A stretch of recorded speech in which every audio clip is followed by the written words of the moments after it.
yerini aldı. Beyaz bayrak kalktı. Start verildi ve koşu başladı. 6 numaralı Coşkuner ve 15 numaralı Fenerbahçelim 3'er boy kadar kaybettiler çıkışta. Dış kulvardan atak yapan 1 numaralı Sağlamer ilk metrelerde liderliği aldı. Farkı yarım boya kadar çıkardı.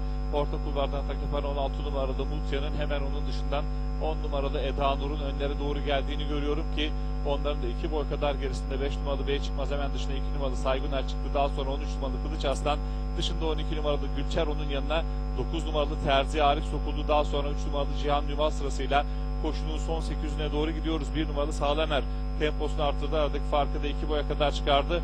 Yine onu 16 numaralı Mutya takip ediyor. Hemen onun yanına 10 numaralı Eda Nur sokulmaya çalışıyor. Onların yanına da 2 numaralı Sayguner geldi. Dış kulvarda da 7 numaralı Pio var.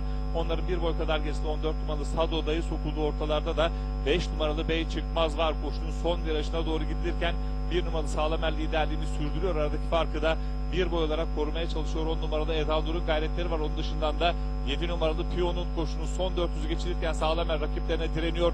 Aradaki farkı da 1 boy olarak koruyor. Koşunun son 200'üne doğru dış kulvardan Eda Nur'un gayretleri var. 4 numaralı Foça Rüzgarı ile birlikte dış kulvardan mücadeleye 5 numaralı Bey Çıkmaz'da katılmaya çalışıyor. Pistin ortasından gelen 4 numaralı Foça Rüzgarı şimdi koşunun liderliğini aldı. İç kulvardan 9 numaralı Terzi Arif'in, dış kulvardan 5 numaralı Bey Çıkmaz'ın gayretleri var. 4 numaralı Foça Rüzgarı farkı 2 boya kadar çıkardı. 5 numaralı Bey Çıkmaz da ikinciliğe sokuldu. Koşuyu 4 numaralı Foça Rüzgarı kazandı. 5 numaralı Bey Çıkmaz koşudan ikinci olarak ayrılırken üçüncülük 9 numaralı Terzi Arif ve 3 numaralı Cihan Nüma arasında barış hakemlerine kaldı. 4 numaralı Foça Rüzgarı Ömer Ertaş'la kazandı.